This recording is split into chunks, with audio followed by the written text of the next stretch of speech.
വ്യക്തിയിൽ കരുണയില്ലെങ്കിൽ മറ്റൊരാളെ മുറിവേൽപ്പിക്കുന്ന ആളുടെ പിന്നിലുള്ളതും അയാൾക്ക് കിട്ടിയ മുറിവുകളാണല്ലോ. അയാൾ സംഭരിച്ച് സൂക്ഷിച്ചു വെച്ചിട്ടുള്ള മുറിവുകളാണ് അയാൾ മറ്റൊരാൾക്ക് നൽകുന്നത്. അപ്പോൾ മുറിവുകളെ അയാൾ കാണുന്നത് മറ്റേയാൾ കാണുന്നതിന് വ്യത്യസ്തമായിട്ടാണ്.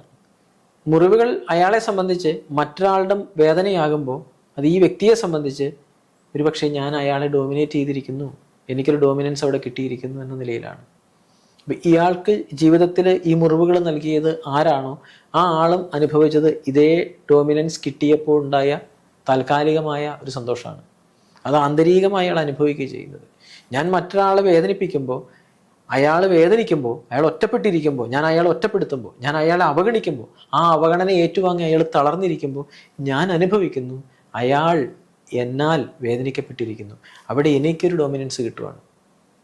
എനിക്കവിടെ അയാൾക്ക് മുകളിൽ ഒരു അപ്പർ ഹാൻഡ് കിട്ടുവാണ്.